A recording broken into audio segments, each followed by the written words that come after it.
Hello guys, I'm Sharon. Welcome back to my channel. And as promised, for today's vlog, i-share ko sa inyo yung secret recipe ko for having a juicy grilled chicken. But before anything else, gusto ko munang i-shout out lahat ng mga masisipag mag-share ng YouTube video ko. Jasper, Janine, Angel, Brian, Rian, Jillian, yan sa mga team Cavite. Hello sa inyo! So without further ado, let's start na. So, before anything else guys, yan, babad ko muna sa lemon yung chicken para mawala yung kanyang lansa.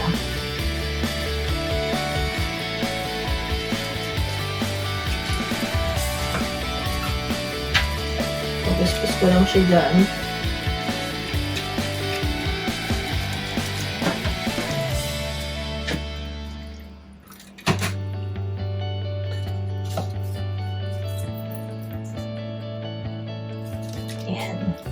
And then, after that, asin naman.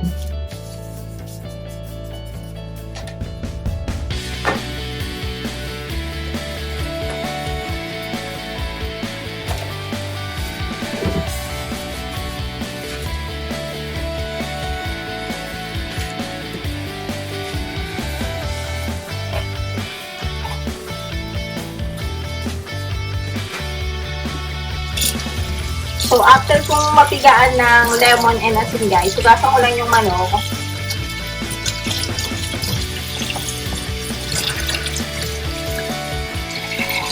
Para totally mawala talaga yung lansa niya.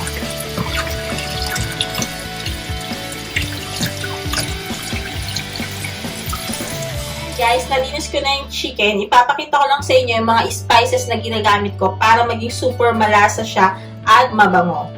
So, first is this one. Paprika powder.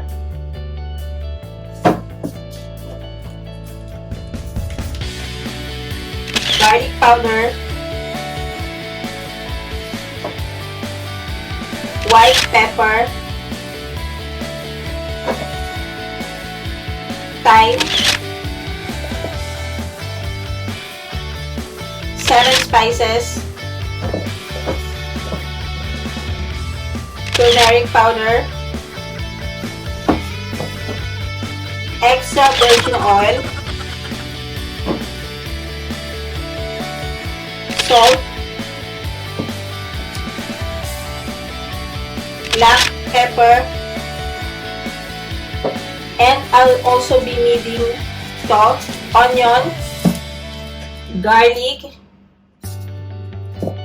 and butter. So, this guys is a rosemary.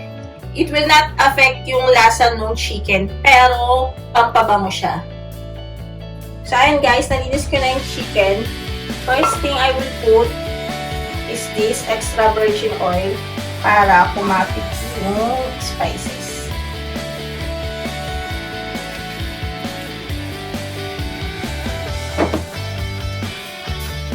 And then salt.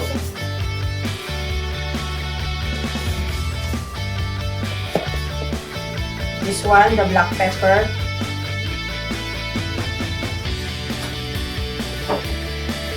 White pepper.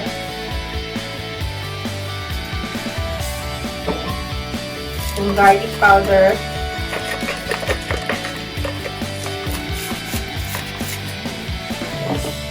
Turmeric powder.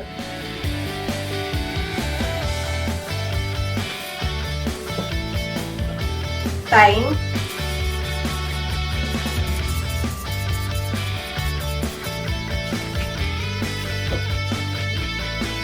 Kung 7 spices,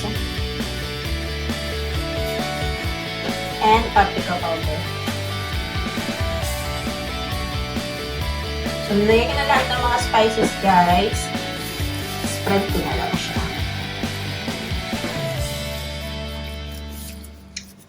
So, hanggang loob para malasa rin.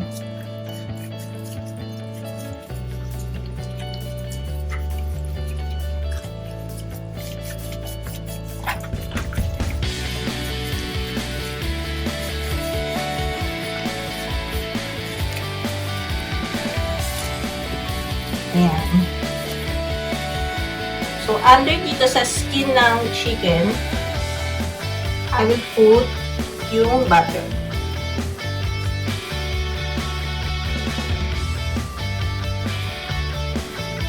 And para sa stuffings niya, this is the onion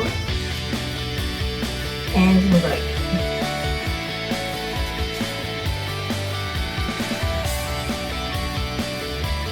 So, ayan guys, after that, lagyan ko lang siya ng rosemary.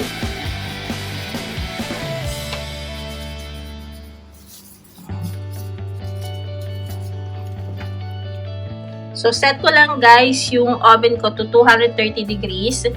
And ito, dalhin ko dito sa for convection oven. And i-timer ko lang siya to 1 hour.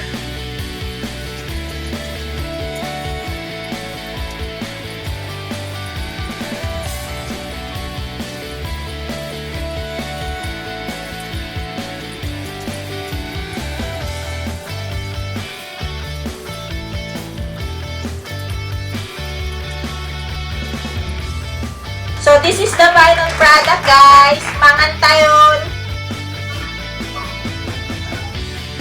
Guys, ito na yung result after namin kumain. I guess nagustuhan nila. So, it's a success.